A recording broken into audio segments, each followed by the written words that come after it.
Grabando. Muy buenas tardes. Hoy tenemos la oportunidad de tener otro encuentro en el marco de este curso sobre la prevención y control de las infecciones asociadas a la atención en salud. Y en el día de hoy abordaremos un tema que se convierte en resorte en aras de prevenir y en ocasiones, una vez establecido el brote epidémico, combatir las IA. Pero sobre todo enfatizaremos en las precauciones y medidas a tomar para poder cumplimentar este objetivo que nos planteamos. Y es que la mayoría de los microorganismos causantes de IAS se transmiten por contacto. De ahí se deriva que podemos tomar un conjunto de medidas en aras de disminuir estas infecciones en el marco hospitalario.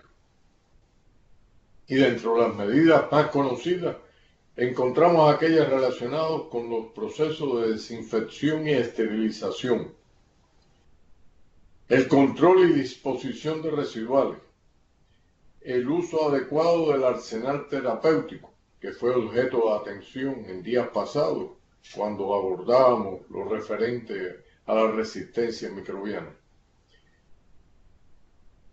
Y un punto que se ha incorporado en los últimos tiempos y que cobra una particular vigencia en el diseño de nuevas áreas en el marco de las instituciones hospitalarias, así como los procesos de remodelación, modernización que tienen lugar y que deben estar regidos por normas perfectamente definidas en aras de evitar la posibilidad de diseminación a través de las interrelaciones en el medio hospitalario. Hoy enfatizaremos en lo correspondiente a desinfección y esterilización,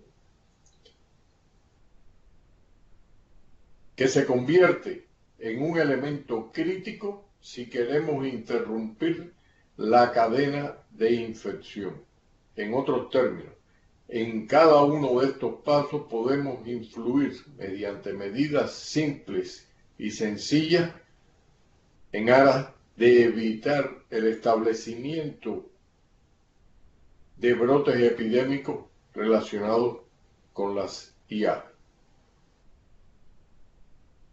Y es que los métodos de transmisión de algunos microorganismos vinculados con las IAs están relacionados con el contacto directo, indirecto, por gotas o por transmisión aérea.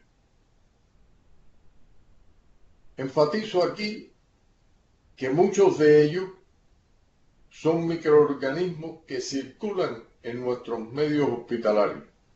Por lo tanto, la posibilidad de contrarrestar su efecto, o más aún, evitar que se diseminen de paciente a paciente o a través, ¿por qué no?, del propio instrumental o del personal que participa en la atención de salud, encontramos que existe un nicho de posibilidades para actuar y evitar el flagelo de las IAs. Y pongo tan solo un simple ejemplo. Las gotas que se expelen, las microgotas de flúor que se expelen al toser o hablar en voz alta, sencillamente, si tienen unas dimensiones superiores a las 5 milímetros, van a flocular y van a sedimentar y van a contaminar áreas como pueden ser pasamanos, mobiliario hospitalario, etc. Pero si son de menos de 5 milímetros, van a encontrarse en suspensión en el medio y por lo tanto es totalmente posible la contaminación por vía aérea. Esto da lugar a que a través del contacto indirecto podemos encontrar una vía altamente probable de contaminación y de diseminación. Y dentro de esto encontramos que en determinadas circunstancias estos microorganismos con capacidad infectiva van a ser mecanismos de diseminación de las guías. Y así tenemos las manos sucias, el instrumental contaminado, las agujas, los apósitos, los guantes, la ropa con la cual brindamos atención a nuestros pacientes. Y permítame dentro de esto enfatizar en el acápite correspondiente a las manos sucias, que con posterioridad abordaremos. Esto da lugar a que existan puertas de entrada preferenciales.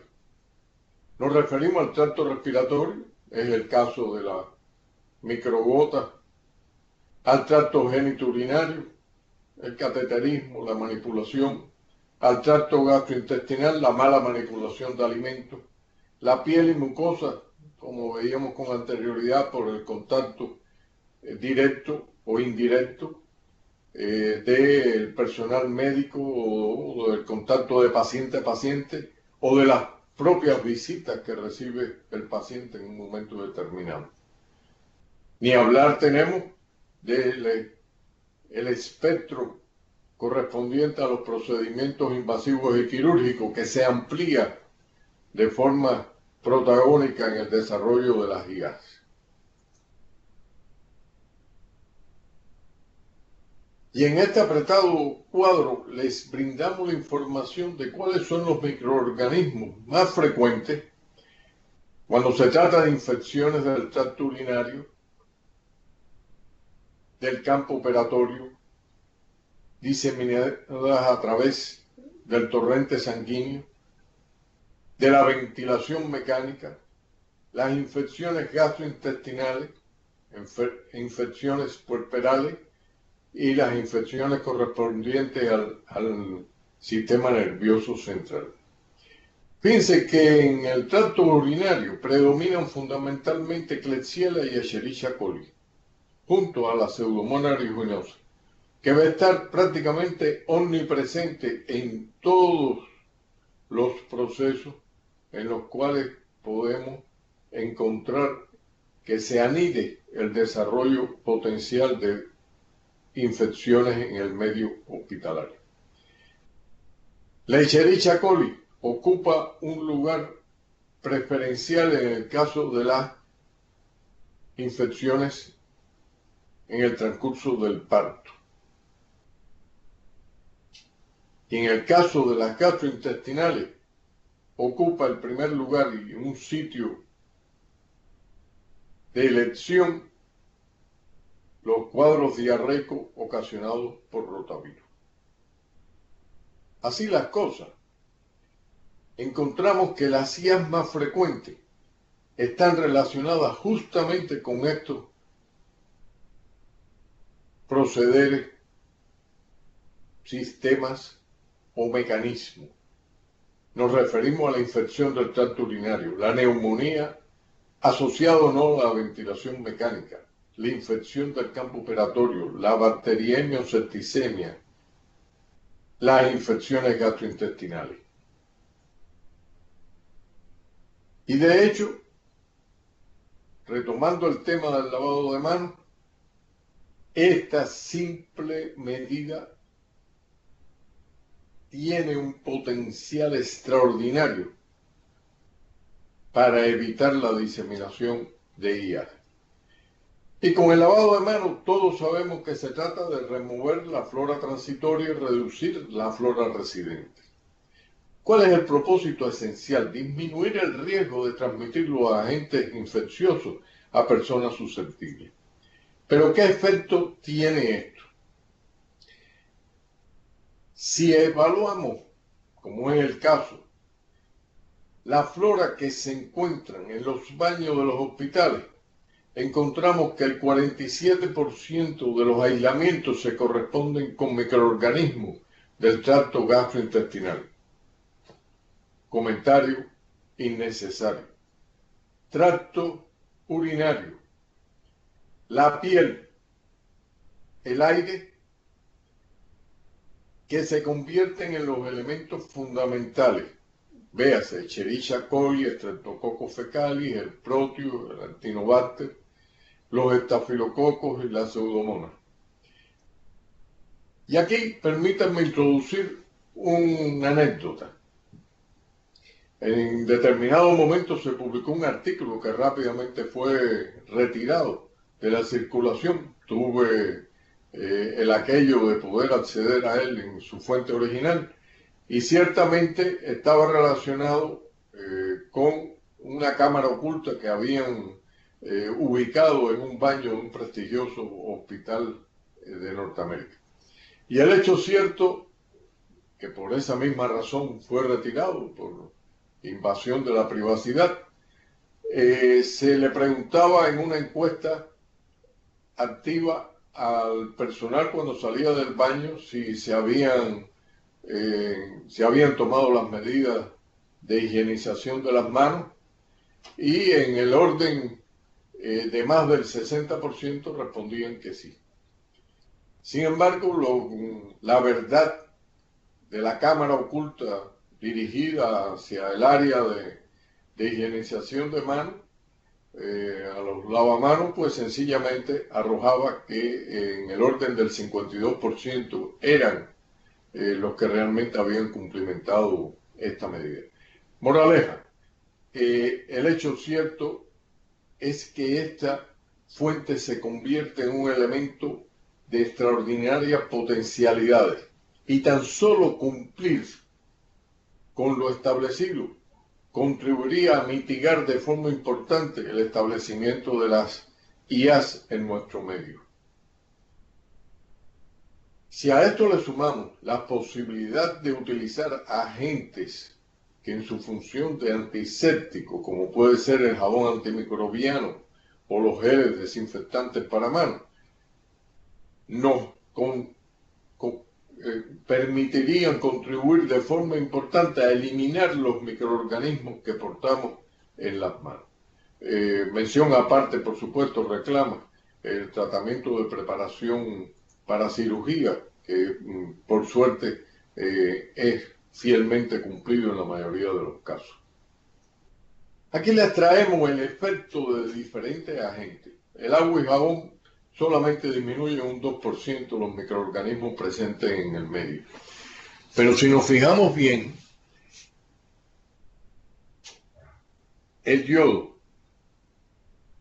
conjuntamente con el alcohol al 70%, va a lograr que en el orden de unos 90 segundos, es decir, en el orden de 1 minuto y medio, se reduzca la flora en hasta un 10% de la que encontrábamos antes de brindar ningún tipo de tratamiento. El alcohol al 70% lo logra en 120 segundos.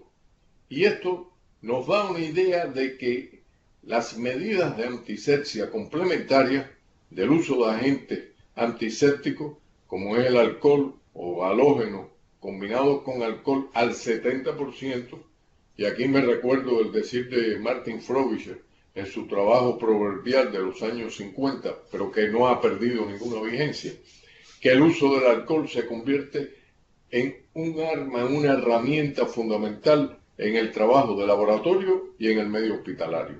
Pero en las concentraciones adecuadas, estamos hablando del 70%. Hay quien piensa que el alcohol puro es mucho mejor. No, pues no, equivocación. Se trata en esta circunstancia única y exclusivamente que el alcohol a concentraciones superiores al 96% lo que hace es deshidratar la bacteria y prácticamente estamos creando una espora artificial. Luego, ojo, la dilución 50 al 70% se convierte en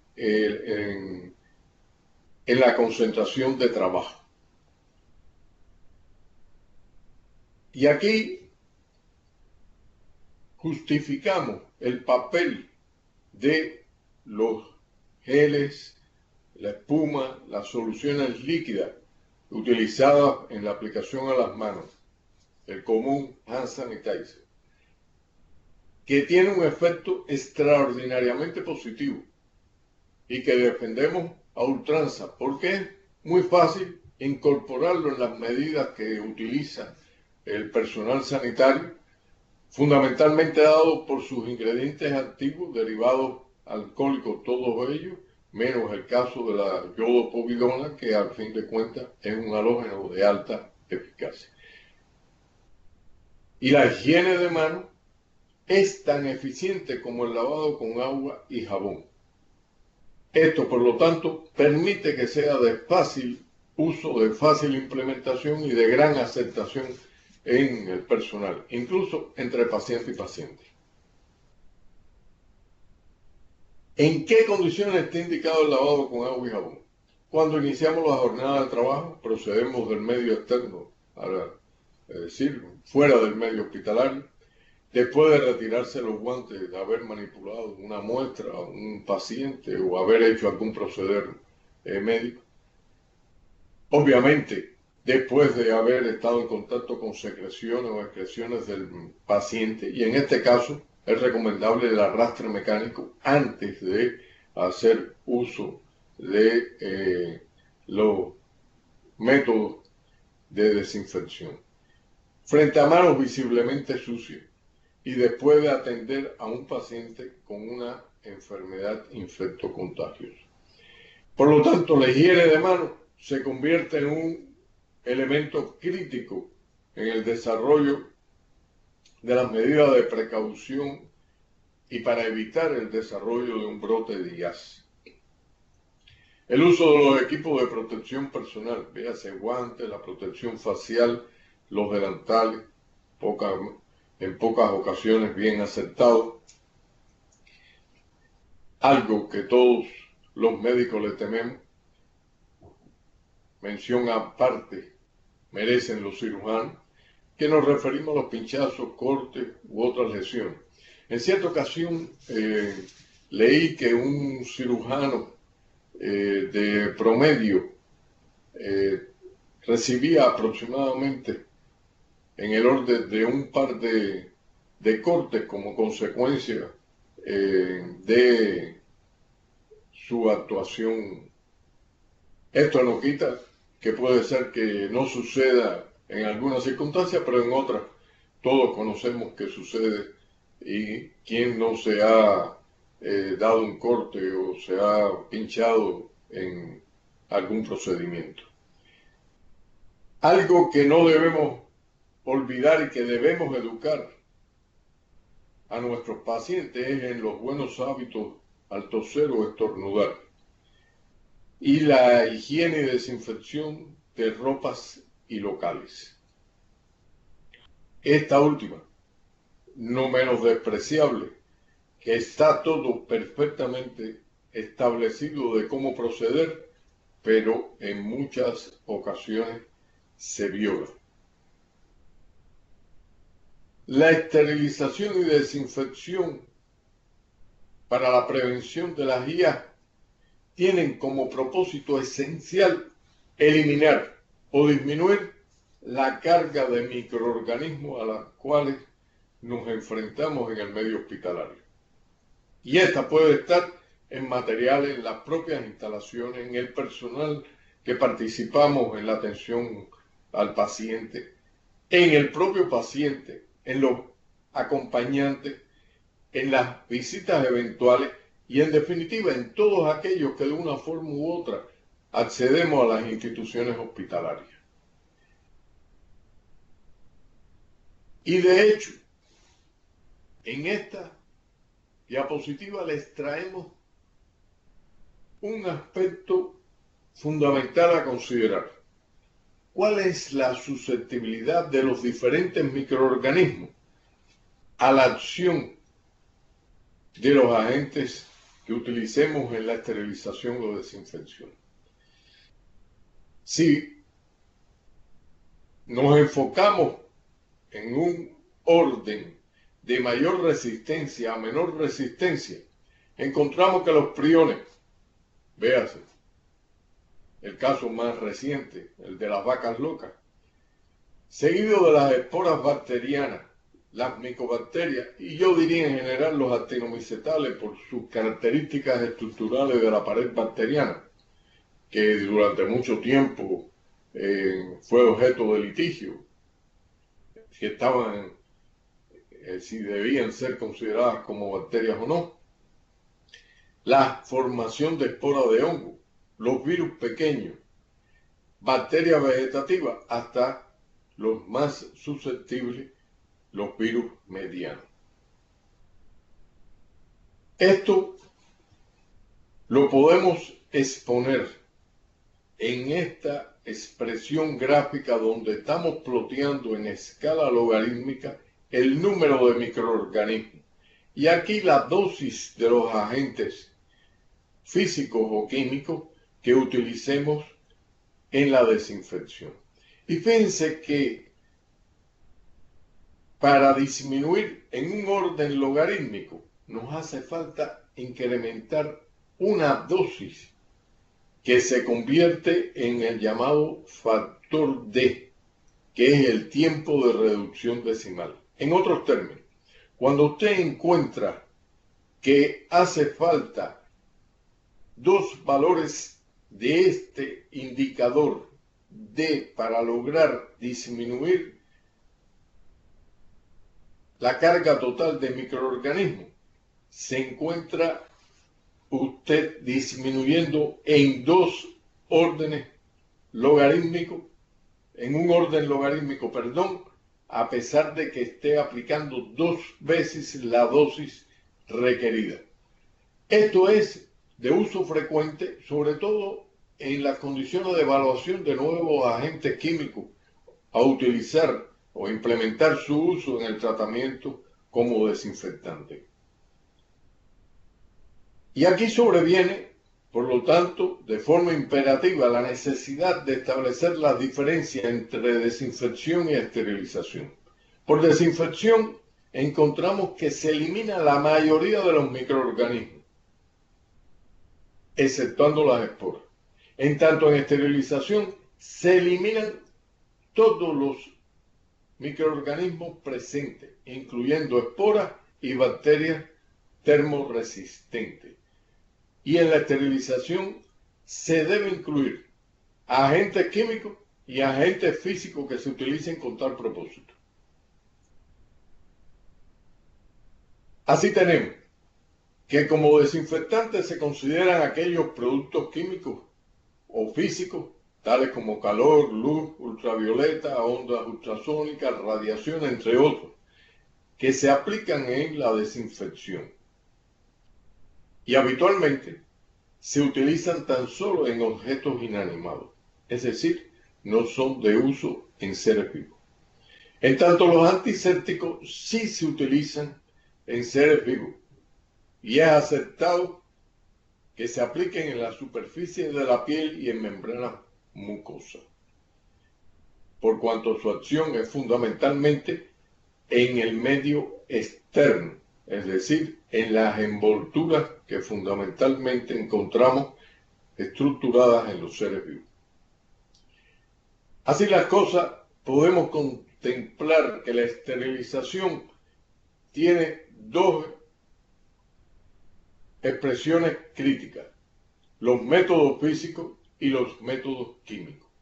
Y dentro de los físicos, los más frecuentemente utilizados está el calor seco, la estufa u horno, el calor húmedo, la mejor expresión, los sistemas de autoclaveo, las radiaciones ionizantes, los métodos de filtración tan utilizados en el trabajo de laboratorio, la ebullición, el flameo, que no ha perdido vigencia a pesar del uso de los gabinetes de flujo laminar. Perdón. Nos referimos al uso de la ignición, los microincineradores o la simple llama del mechero. De hecho, La esterilización por calor se caracteriza por tener dos modalidades. Aquellos que son sensibles, materiales sensibles a la humedad, se le brinda calor seco, 160 a 180 grados. Esta conlleva tiempo prolongado y hay esporas que son termorresistentes. Y el método más común, el uso y aplicación del autoclave, tratamiento térmico a través de autoclave, que se logran obtener temperaturas de 121 y 134 grados, 1.1, 2 atmósferas de presión, combinando estos dos elementos, temperatura y presión, y que es altamente eficiente y comúnmente utilizado. Veamos aquí el impacto de la temperatura sobre la cantidad de microorganismos que sobreviene, que ploteamos en el eje de las Y. Y aquí en el eje de las X el tiempo de exposición. Fíjense que si evaluamos tratamiento térmico a 50 grados en comparación con 60 y 70 grados, para disminuir un orden logarítmico, el factor D, se convertiría, por lo tanto, en necesario aplicarlo por más de 40 minutos si se trata a 50 grados. En tanto, si lo aplicamos a 60 grados, justamente los 40 minutos, pero a 70 grados tan solo hace falta una exposición del orden de los 10 minutos. Es decir, los incrementos, los delta de 10 grados de temperatura nos permiten disminuir la carga bacteriana en un orden logarítmico en tiempos que van de 40 a 10 minutos. Sobran los comentarios. Y aquí les traemos una microfotografía que hicimos en ocasión de estar evaluando el tratamiento térmico a 70 y 90 grados de células de bacterias resistentes. Aquí encontramos la estructura normal y aquí encontramos el tratamiento a 70 y 90 grados. Diferencia notable. Fíjense que en 90 grados prácticamente hay coagulación del citoplasma bacteriano.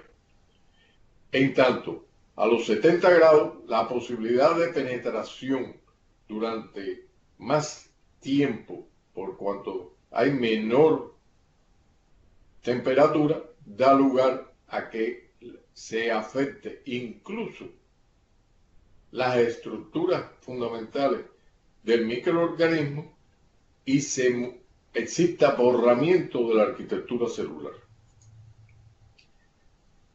Esto, que es referido por los manuales vigentes por parte del MinSal, nos refiere cómo logramos disminuir desde 1 millón de microorganismos a 10 a la menos 8. Es decir, la carga bacteriana, cómo se modifica en función de la temperatura, entre 110 y 130 grados Celsius. ¿Cuándo y cómo se debe utilizar los sistemas de autoclaveo según refiere la Organización Panamericana de la Salud? Temperaturas de 134 que se adquieren con cuando nos encontramos bajo presiones del orden de 2 kilogramos por centímetro cuadrado. Y fíjense que aquí el tiempo de exposición puede ser entre 3 a 5 minutos. Si utilizamos los sistemas 121 grados con 1.1 atmósfera de presión, ya reclama un tratamiento más prolongado, entre 15 y 20 minutos. Sobre todo, es de aplicación, de elección, cuando nos encontramos a la potencial presencia de esporas bacterianas y de hongos. Pero hay otros tips que no debemos perder de vista. Y dentro de esto está el mantenimiento periódico del equipo. Evitar el exceso de agua. Evitar la falta de agua. Porque sencillamente si no hay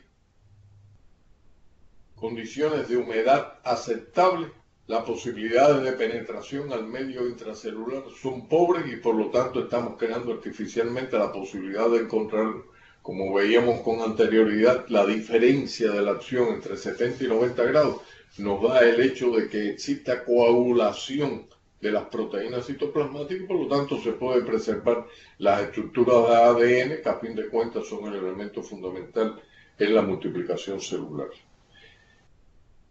El uso de la síntesis adhesiva como indicadores químicos o los indicadores biológicos que veremos con posterioridad en detalle. La esterilización por calor húmedo incuestionablemente brinda ventajas que la convierten en un método de elección. Los tratamientos son realmente en ciclos muy cortos.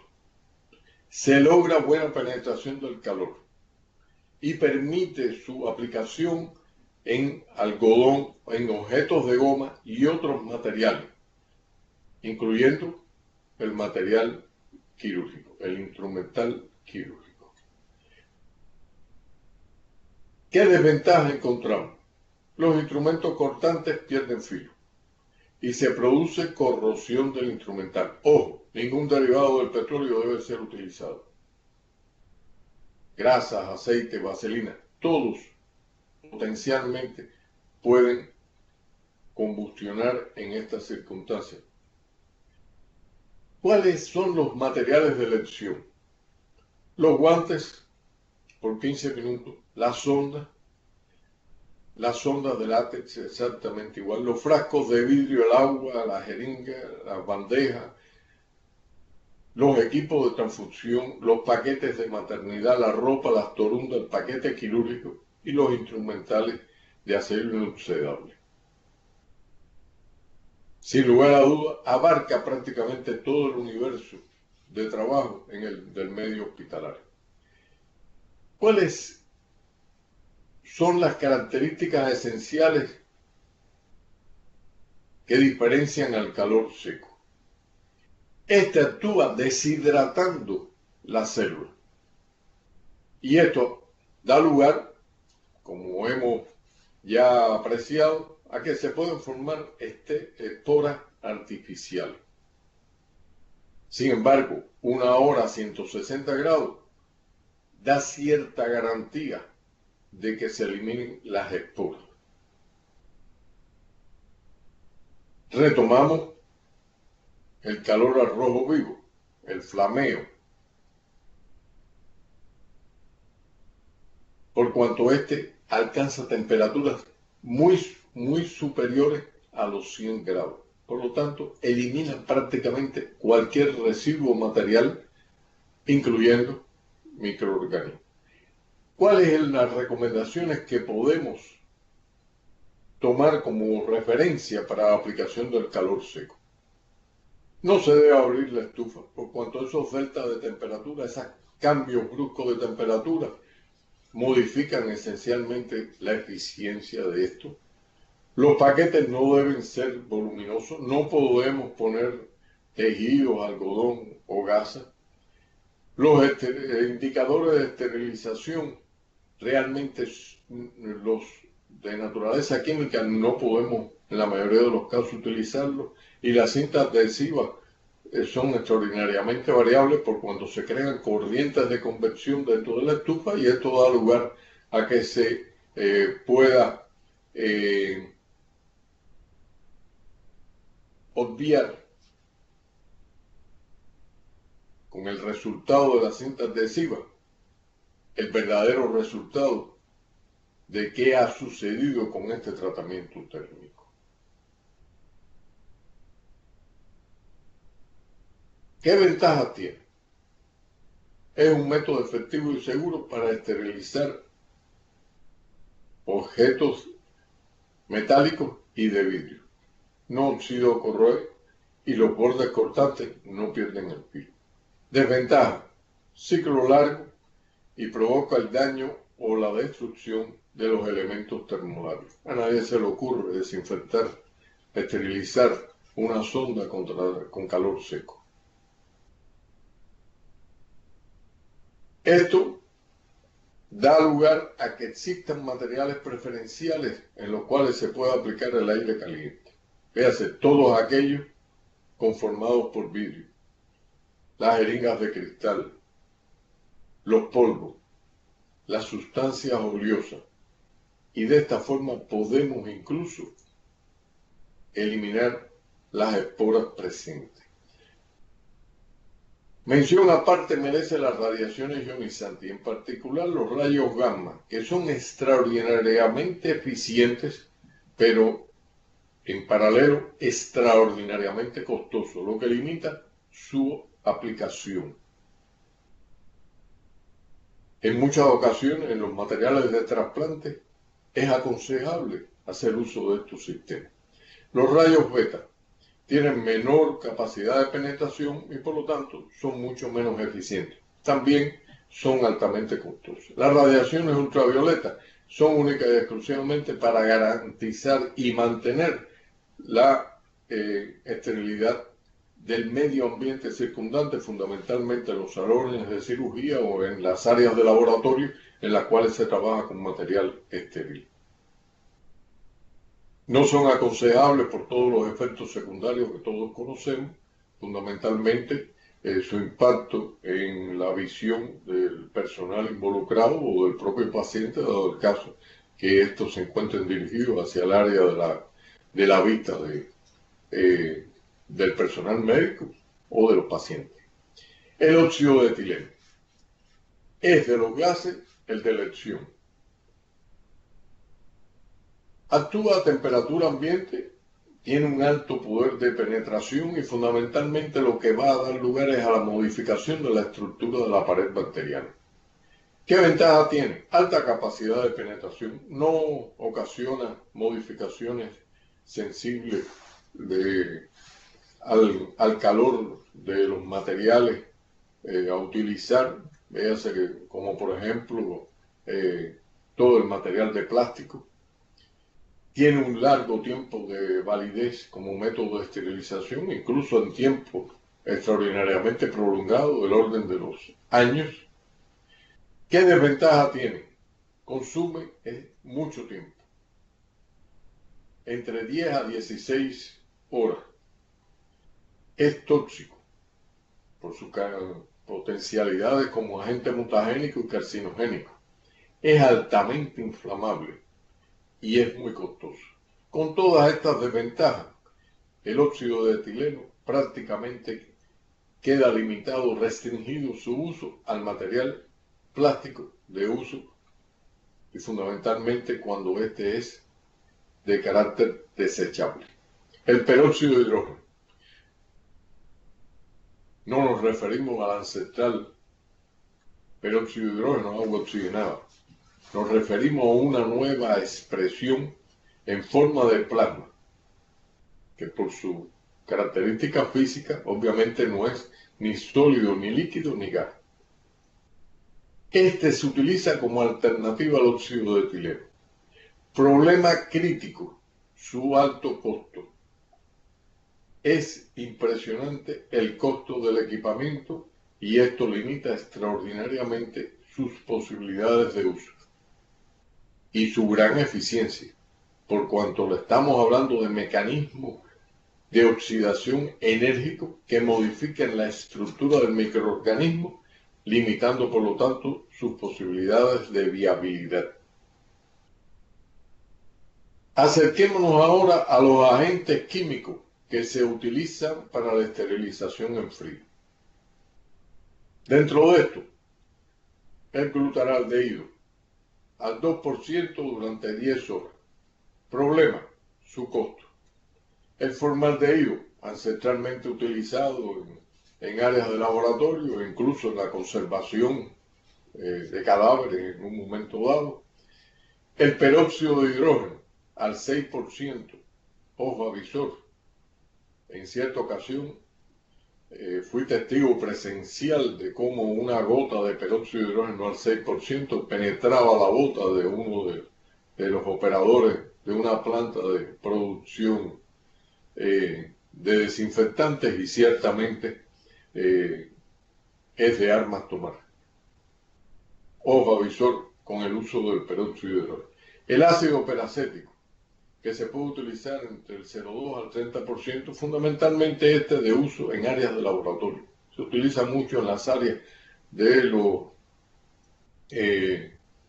centros dedicados a la producción de animales de laboratorio, fundamentalmente los arsénicos, ortocénicos, y su uso queda extraordinariamente limitado por sus características como agente explosivo.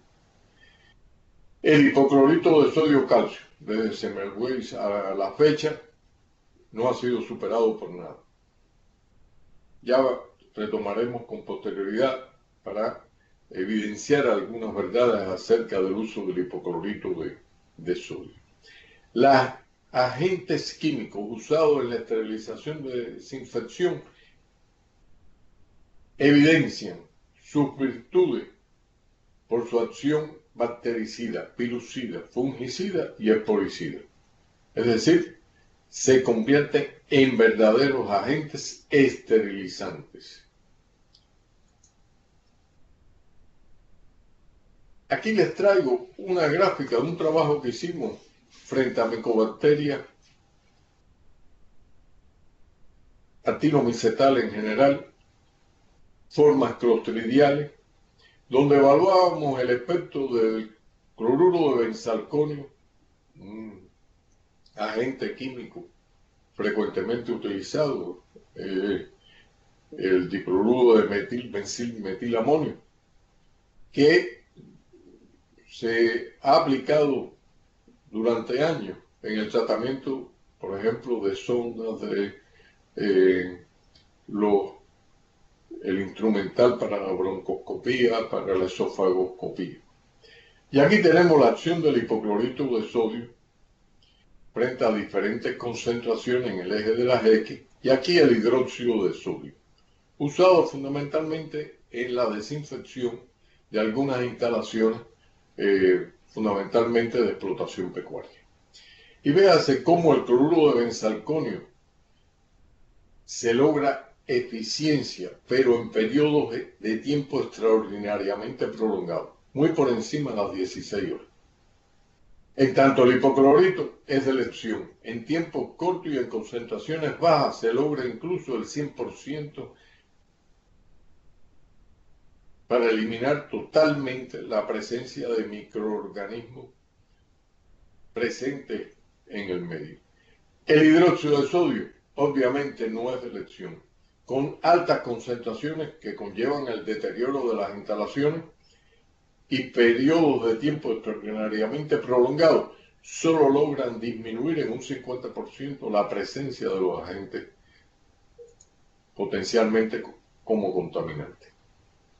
Y aquí le traemos la expresión por microscopía electrónica de cuál es la acción de estos agentes químicos, fundamentalmente el hipoclorito. Aquí encontramos la estructura normal, véase la integridad de la pared del sistema de membrana del citoplasma bacteriano. Y fíjense la imagen cuando aplicamos hipoclorito en concentraciones del orden de los 100 ppm, es decir, 0,1%, que es la concentración de trabajo. Y fíjense ustedes cómo existe afectación incuestionable de la estructura bacteriana. Incluso llega al caso de que hay lisis con ruptura de la pared, pérdida de la arquitectura, que prácticamente lo que nos da es la imagen de un paisaje lunar. Es decir, hay borramiento por completo de la arquitectura bacteriana. No se puede diferenciar una célula de otra. Existe literalmente la destrucción absoluta de la existencia de microorganismos. Retomemos el ácido peracético. Este es un líquido transparente, incoloro, de olor penetrante. Cuando lo aplica en forma de spray, tiene que ser en un gabinete de trabajo estéril, tipo 3, herméticamente cerrado. No puede ser utilizado en medio ambiente si no utiliza máscara protectora. pH ácido 2,8. Y habitualmente es de fácil obtención mediante la mezcla del ácido acético con el peróxido de hidrógeno. Pero esto da lugar a que se convierta en un poderoso agente oxidante. Y da igual que se enfrente a material biológico o a metales. Si se enfrenta a metales, la corrosión va a estar omnipresente, al igual que es el mecanismo por el cual logra su acción frente a agentes biológicos. Es decir, son poderosos agentes pro-oxidantes y lo convierte en un desinfectante de alto nivel. Ahora bien, explota violentamente si se agita. Es soluble en agua, ácido sulfúrico, éter, alcohol. Y esta limitante se convierte en un elemento crítico que ha limitado su aplicación fuera de las áreas a las cuales mencionábamos con anterioridad. Aquí comparamos el cloro, el ortotalaldehído y el ácido peracético. El espectro es más o menos similar. Actúan frente a micobacterias. Su acción es de carácter inmediato. El cloro tiene efecto residual al igual que el ácido peracético. El único que no es tóxico es el ortotalaldehído, que a partir de los años 99 se incorporó como parte del arsenal de agentes químicos a utilizar, a aplicar como desinfectante. Y tiene extraordinarias virtudes, salvo su alto costo. Y esto, por lo tanto, lo limita en su aplicación en el momento actual. Aquí les mostramos la disminución de la carga bacteriana en función del tiempo de diferentes agentes químicos. El etanol, el hipoclorito, que sigue siendo evidentemente el de elección, y el jabón de mano, que prácticamente no modifica la carga bacteriana. Pero sí, al arrastrar la suciedad y los restos orgánicos, permite la acción potencializando la eficiencia de los agentes que utilicemos como antisépticos.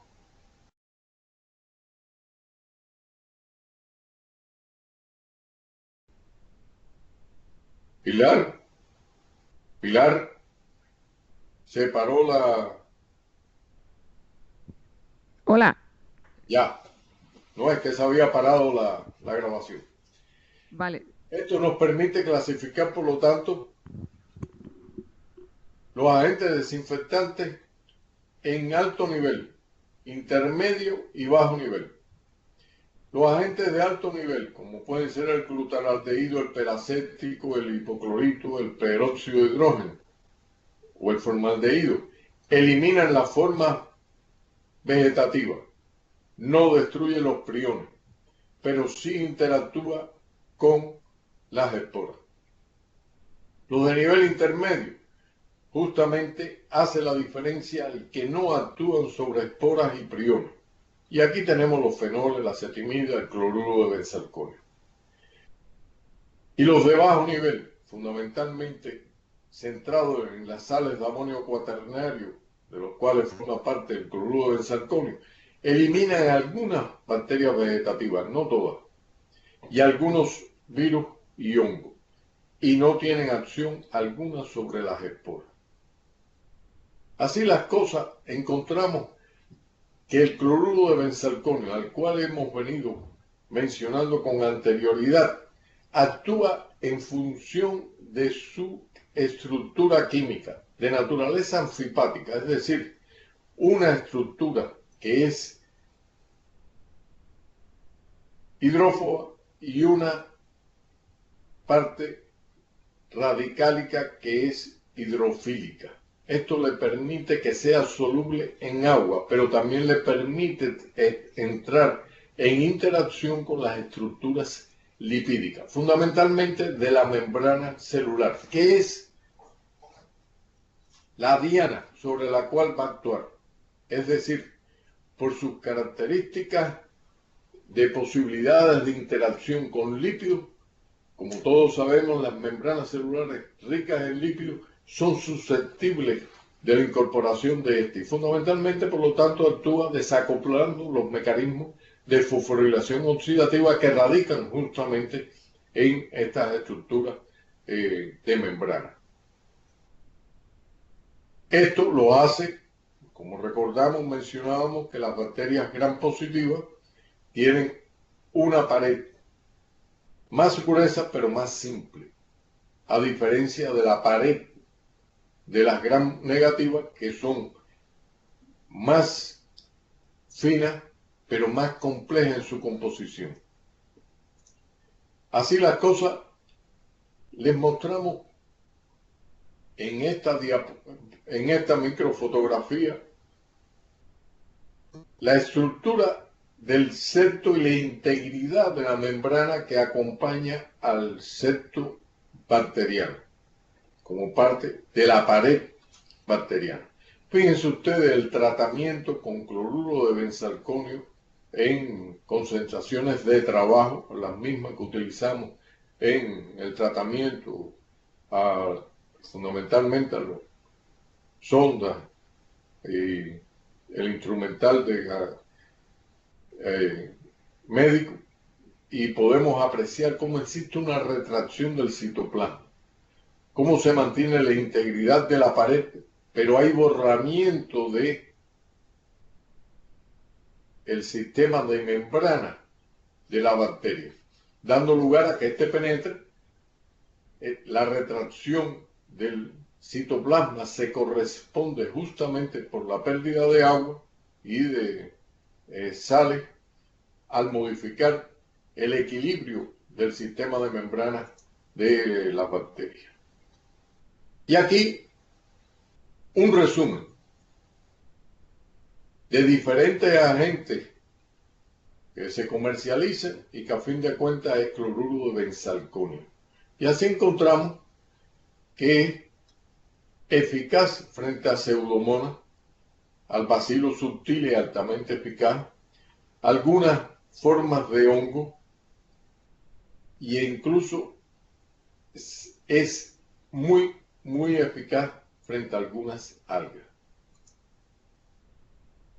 Ahora bien, si usted compara el alcohol etílico, el etanol, la clorhexidina de uso tan frecuente y los derivados de halógeno, fundamentalmente la iodopovidona, encontramos que el alcohol etílico es micobactericida. Su acción es inmediata, no tiene efecto residual, solamente es irritante sobre mucosa, y su efecto deleznable es inflamable.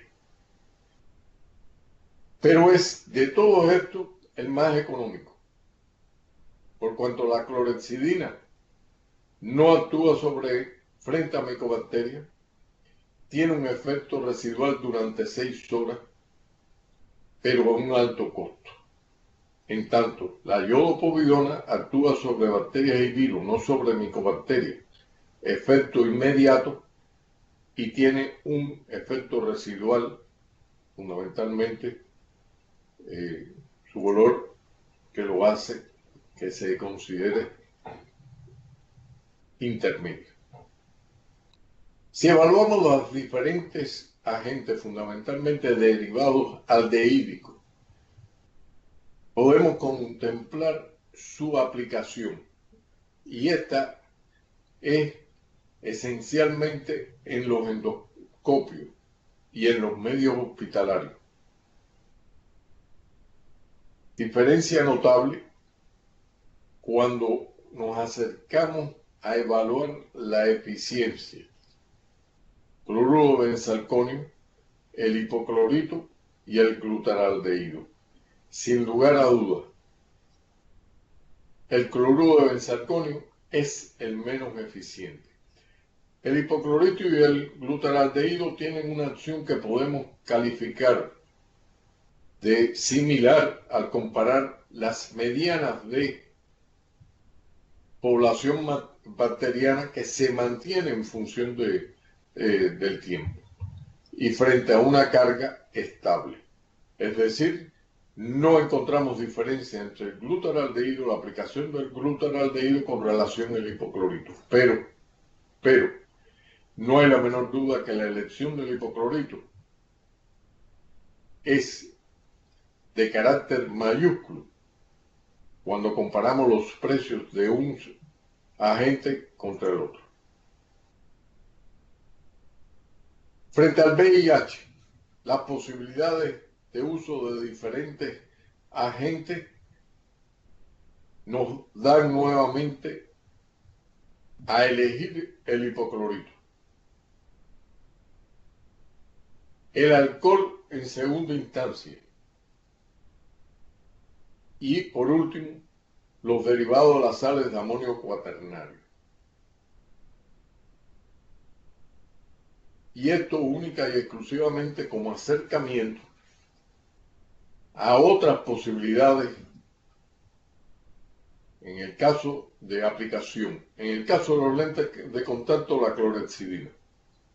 En el caso del tratamiento de agua, los derivados de cloro, incluyendo la tiamina.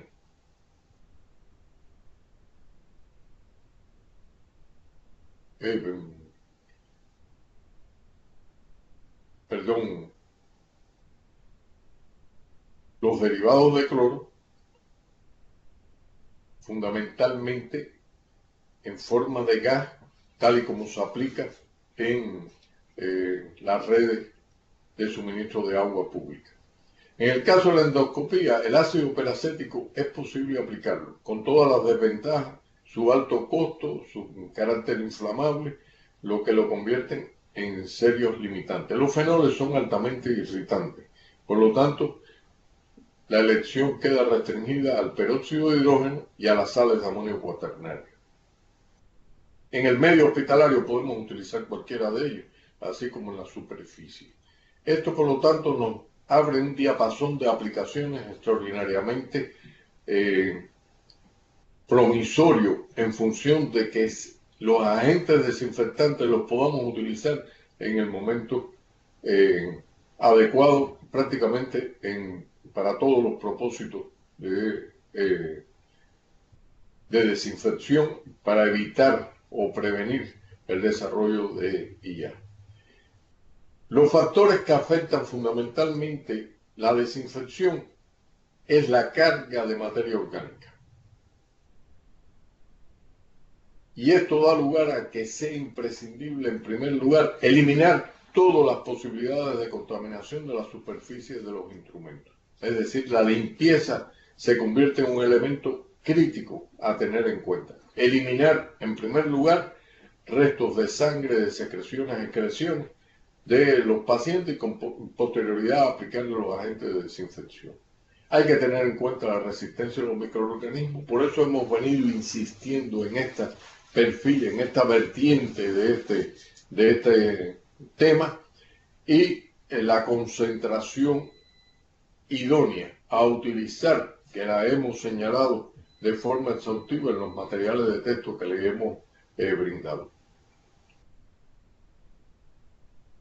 Y dentro de esto, la efectividad del proceso de desinfección está afectado por factores físicos y químicos, como puede ser, por ejemplo, el pH, al cual se aplica un agente desinfectante. La carga de materia orgánica que ya contemplamos con anterioridad, el tiempo de exposición al agente químico y la presencia de los temibles biofilms. El hecho cierto es que la esterilización puede ser, y de hecho es, un arma extraordinariamente poderosa y útil en el tratamiento de los medios que utilizamos en la atención médica. Pero esto tenemos que controlarlo.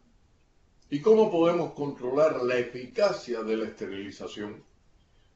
Podemos utilizar indicadores físicos que nos indiquen, al igual que los químicos, por cambios, en el caso de los químicos de color, si realmente la esterilización ha cumplimentado su objetivo de brindar el calor en cantidad y calidad suficiente como para que podamos sentirnos tranquilos de que las formas vegetativas y de esporas bacterianas se eliminen. Podemos utilizar los agentes químicos, pero esto puede reaccionar indistintamente en función del medio en que se encuentran y falsear el resultado de la eficiencia de la esterilización. Podemos y debemos utilizar los indicadores biológicos.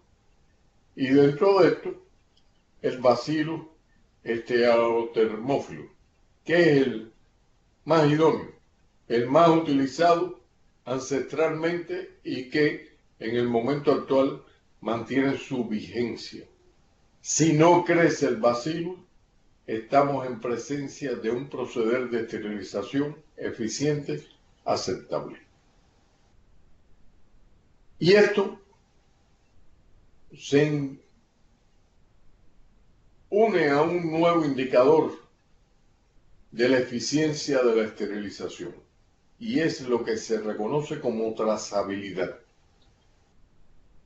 Para cada lote de instrumental esterilizado debe ser señalada la fecha en la cual sufrió el proceso de esterilización, sobre todo cuando se trata de método de esterilización por calor húmedo. Nos referimos al habitual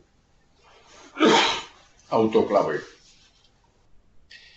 Y así encontramos que si evaluamos el comportamiento de los pacientes operados, fundamentalmente el área operatoria, la infección o no del área operatoria, con relación al instrumental utilizado, que fue esterilizado en un lote en particular, establecemos lo que se llama trazabilidad de la esterilización. Y esta se considera óptima cuando se obtienen valores superiores al 91%, aceptable entre el 75 y 90%, pero crítica si está por debajo del 74%. Claro está, este es un indicador altamente costoso, sobre todo desde el punto de vista humano, por cuanto la eficiencia la estamos evaluando contra la presencia o no de una potencial infección en nuestro medio. Propósito por el cual luchamos a toda costa para evitar que se suceda.